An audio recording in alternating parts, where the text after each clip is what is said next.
네, 오늘 예배함께 여러분들 주님의 이름으로 축복합니다. 우리 예배분과 인사하실까요? 주님의 이름으로 축복합니다. 네.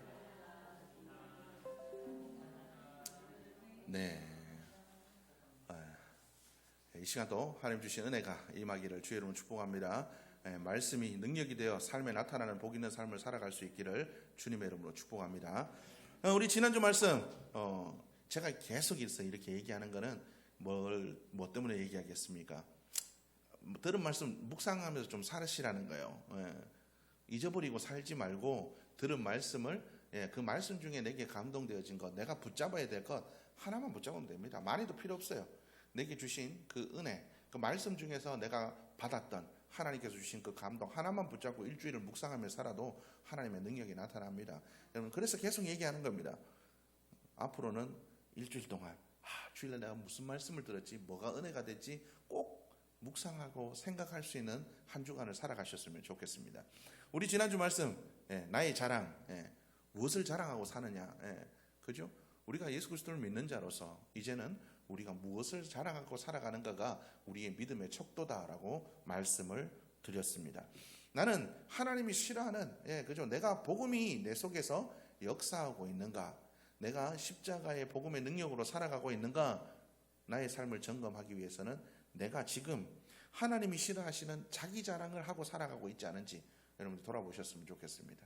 내 거, 그죠? 내 거 말 안 해서도 아실 줄 믿습니다. 내가 자랑하고 싶은 것들, 그게 내 건지 하나님의 건지 여러분들 한번 생각해 보시기를 바랍니다. 또한 내가 내 거를 자랑하면서 누군가를 멸시하고 무시하고 있지 않은지를 한번 돌아보시기를 바랍니다.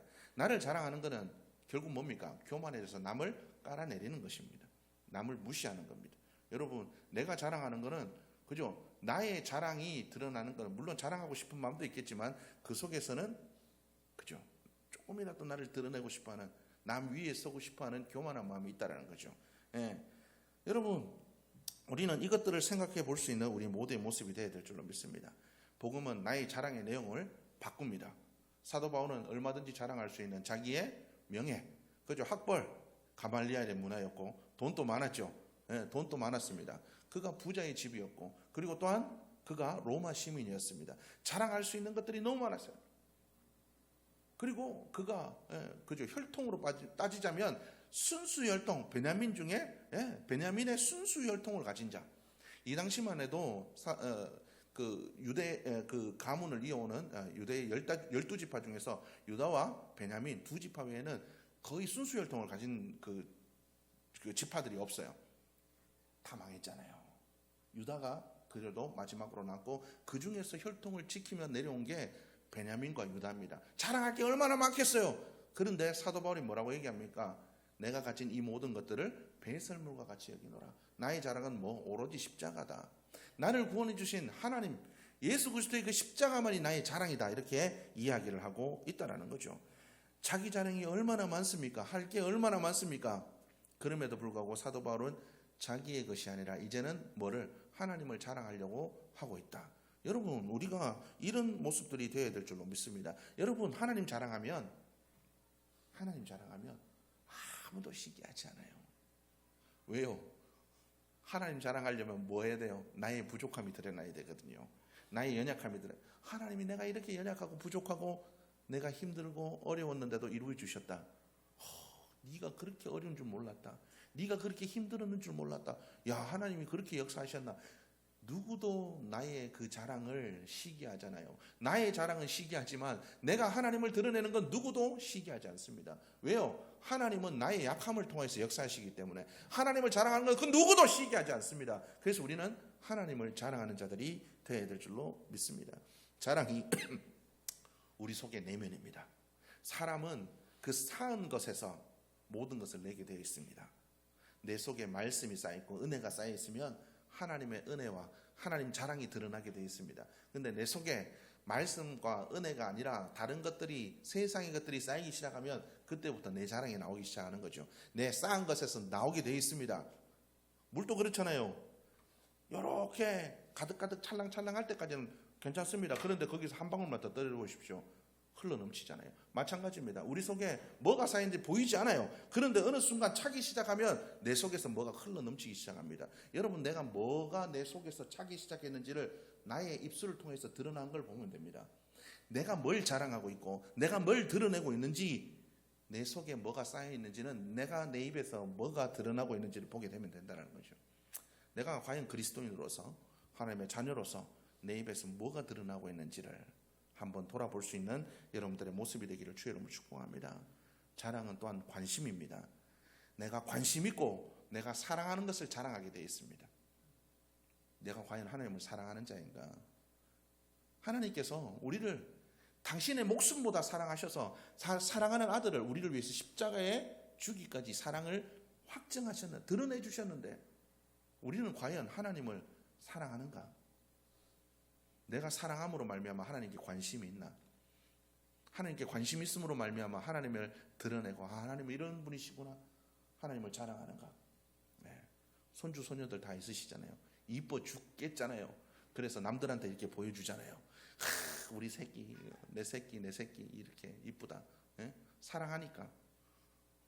그때 뭐 TV를 보니까 어떤 그 연예인 중에 누가 그러더라고요. 예. 왜 그 나이 드신 뭐 하던, 지 새끼 예쁘다 보여주는데 다 거기서 거기지 뭐. 예? 거기서 거기지. 애들 뭐 시뻘겋고 뭐. 그렇잖아요. 갓 태어난 애기 뭐 볼 거 있습니까? 시뻘겋고. 근데 내 눈에만 이쁜 거잖아요. 예. 내 눈에 이쁜. 왜 예쁩니까? 사랑하니까, 관심이 있으니까 자랑하잖아요. 과연 내가 하나님을 사랑하고 관심이 있나? 그것이 나의 자랑으로 드러나고 있나? 우리가 돌아볼 수 있는 우리 모두의 모습이 되어야 될 줄로 믿습니다. 주님의 그 사랑이 내 속에도 있나? 주님께서는 우리를 잊지 않고 사랑하신다는데, 하나님이 우리를 얼마나 사랑하시면 아들을 주실 뿐만 아니라 뭐라고 해요? 너희를 내 손바닥에 새겼대요. 손바닥에 너희를, 네 이름 하나하나 다 새겼대요. 김한란이, 여기 내가 새겼다, 이거 안 보이냐? 하나님이 그렇게 우리를 사랑하신답니다. 그런데 과연 우리의 사랑은 하나님을 향해 있음으로 말미암아 하나님을 자랑하고 살아가고 있나? 나의 관심은 하나님께 다 요새 또 코인이 또 TV 보니까 코인이 1억 얼마, 예전에 코인 1000개로 피자 한 판 사 먹을 때가 있었거든요. 근데 이제 코인이 한 개가 1억 3천 1억 5천 얼마인지 모르겠어요. 나한테 그렇게 눈에 보이지도 않는 거로 그렇게 그 코인에 혹시 관심 있습니까?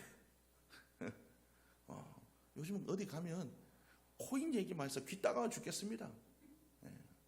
좀 다른 얘기 했으면 좋겠는데, 목회 얘기하고 다른 얘기 좀 했으면 좋겠는데, 다른 얘기 자꾸 그런 얘기를 해서 귀 따가워 죽겠어요. 얼마를 벌었느니 말하느니 그냥 다 때려치우고 그건 아시든지. 안 부러워요. 몇 억을 벌었든 그게 중요하지 않습니다. 우리의 삶은 여기가 끝이 아니잖아요.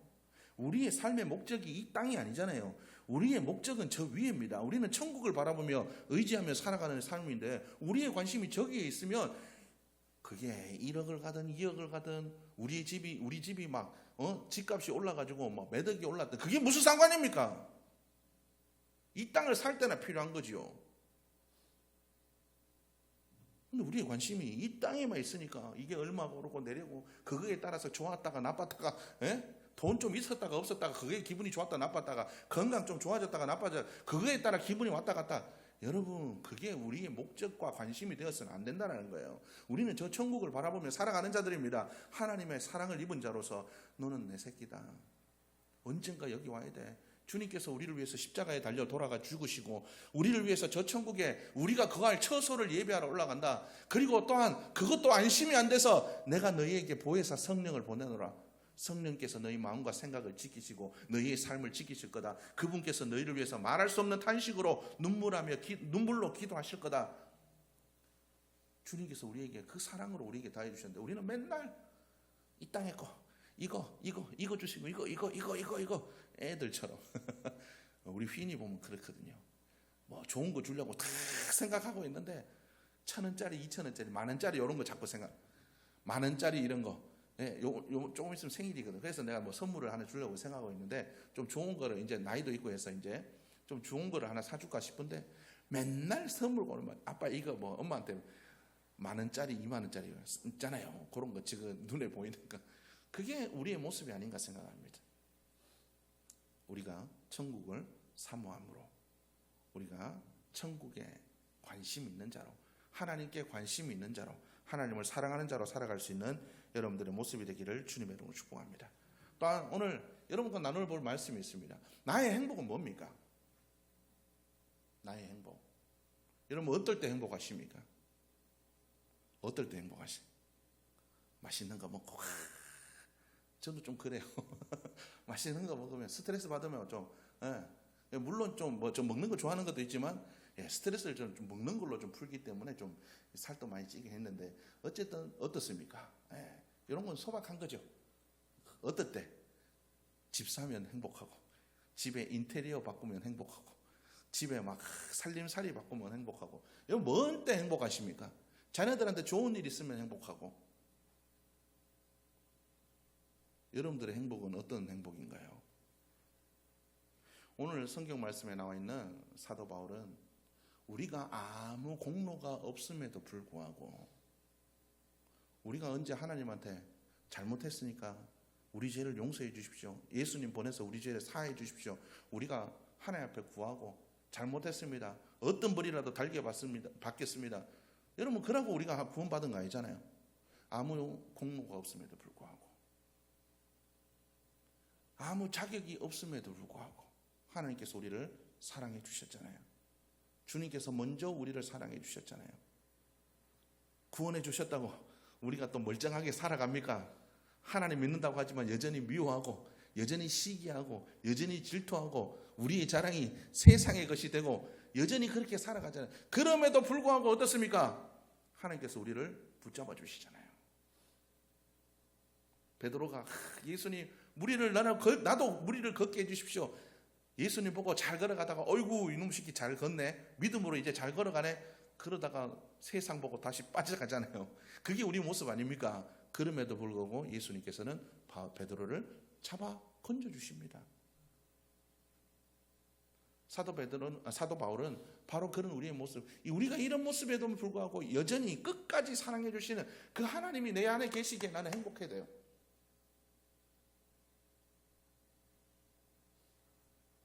내가 아프면 행복하지 않습니까?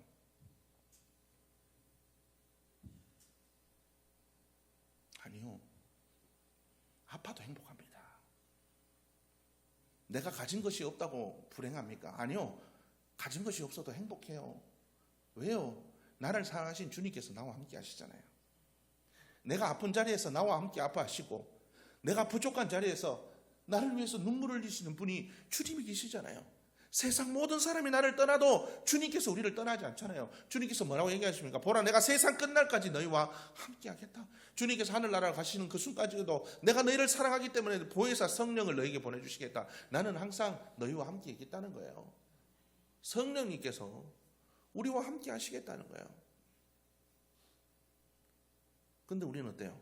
조금만 아프면 원망하고, 좀 문제 있으면 불평하고, 하나님 왜 이럴까요? 삶이 힘들까요? 어려울까요? 우리가 그렇게 살아가고 있잖아요. 물론 저도 그렇습니다. 물론 저도 그래요. 저도 그렇습니다. 그렇지만 여러분들 기억해야 될 것이 있습니다. 하나님께서 우리를 끝까지 사랑하신다는 거, 하나님께서 끝까지 우리를 놓지 않으신다는 거, 하나님께서 끝까지 우리를 지켜주신다는 거, 하나님께서 우리의 기도를 끝까지 들으신다는 거, 우리의 간구와 기도가 하나님께서 뜻하신 바 되면, 하나님의 뜻하신 때가 되면 이루어진다는 거, 우리가 이것을 믿고 나가시기를 주님으로 축복합니다. 여러분, 주님이 우리 가운데 있기 때문에 행복합니다. 어려움과 문제 가운데 있어도 왜 행복하냐? 나의 약함을 통하여 역사하실 것이기 때문에 행복합니다. 나의 부족함을 통하여 역사하실 거기 때문에 행복합니다. 내가 연약하고 부족하고 아무것도 없고 내가 힘들고 어렵지만 이 모든 것들을 통해서 하나님께서 일하실 것이기 때문에 행복합니다. 여러분, 우리의 행복은 흔들리지 않아야 됩니다. 내 행복이 흔들린다, 이거는 우리가 주님을 바라보지 않아서 그렇습니다. 하나님께서 함께 하시면 행복합니다. 여러분, 믿음의 선진들이 어떻게 그렇게 살아갈 수 있었어요? 사도 바울이 빌립보 감옥에서 매 맞고 거기서 찬양하고 기뻐했습니다. 여러분 어떻게 그럴 수 있었겠어요? 여러분 우리가 생각하는 그 매 그냥 몽둥이로 맞고 뭐 이런 거 아닙니다.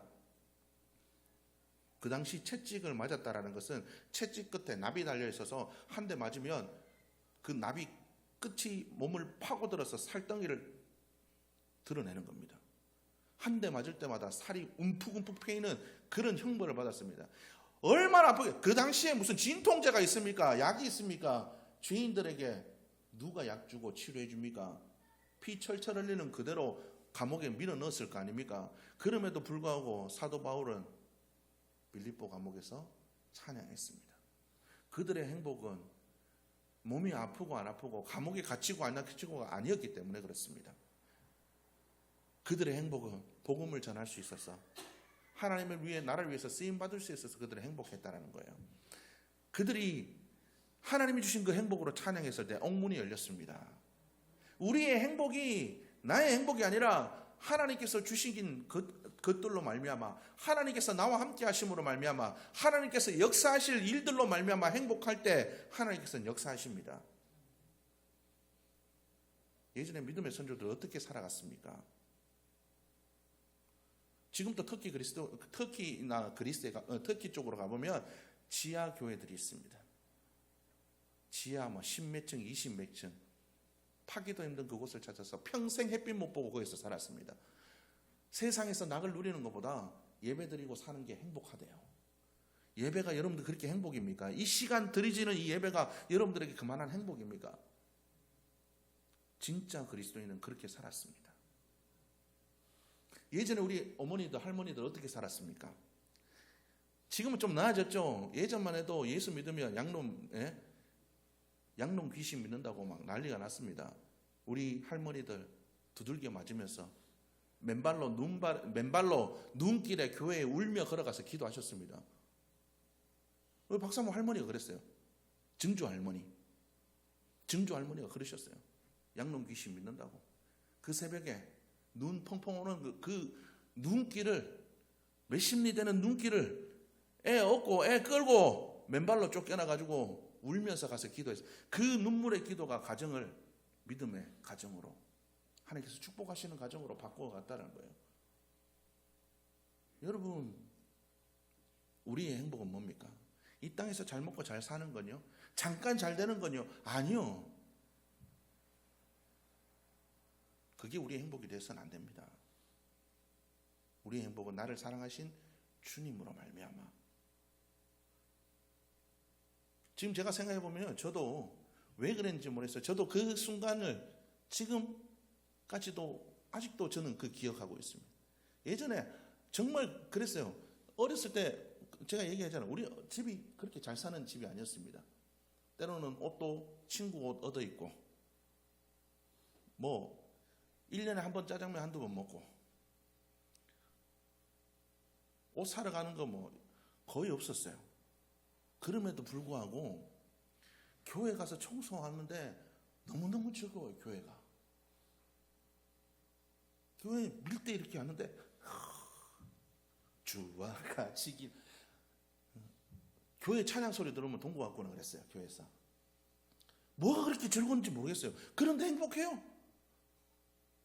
아버지가 계시지 않고 집은 가난해도 그렇게 행복할 수가 없어요. 하나님이 주신 행복이에요. 하나님이 주신 행복은 환경에 구애받지 않아요. 하나님이 주신 행복은 문제에 구애받지 않아요. 왜요? 하나님께서 일하실 것을 믿기 때문에. 하나님 안에 있으면 하나님께서 해결하실 것이기 때문에, 하나님의 자녀들은 하나님이 책임지실 것이기 때문에 그것이 문제가 되지 않아요. 지금 우리 마음에 두려움과 문제와 염려와 걱정들이 있습니까? 그것들이 나의 행복을 가져갑니까? 하나님을 더 바라보십시오. 하나님을 의지하십시오. 하나님께 주신 행복은 문제가 빼앗아가지 못합니다. 환경이 빼앗아가지 못합니다. 하나님 주신 행복은 항상 기쁘고 즐겁습니다. 내 삶에 어떤 일이 있어도, 물론 흔들릴 때도 있겠죠. 그렇지만 하나님께서 회복해 하십니다. 여러분, 이 하나님의 주시는 행복을 바라보며 살아갈 수 있기를 주의 이름으로 축복합니다. 세상이 주는 그 잠깐의 행복, 그 기쁨을 여러분들이 추구하고 살아가지 마시고 하나님이 주시는 환경과 문제와 형편에 휘둘리지 않는 모든 환경에서, 모든 상황에서 기쁘고 즐거워할 수 있는 그 행복을 추구하며 살아갈 수 있는 여러분들의 모습이 되기를 주의 이름으로 축복합니다. 하나님께서 우리에게 약속하신 말씀들을 이루실 겁니다. 하나님의 약속은 반드시 이루어집니다. 성경에 하나님의 약속을 믿고 신뢰했던 모든 이들이 하나님의 약속을 경험했습니다. 믿음의 선진들이 하나님의 약속을 경험했습니다. 저도 하나님의 약속을 경험했습니다. 여러분들은 어떠십니까? 여러분들 그 하나님의 경험들, 하나님의 약속들을 경험하지 않으셨습니까? 많지 않아도 한두 번은 경험하셨을 거라 생각합니다.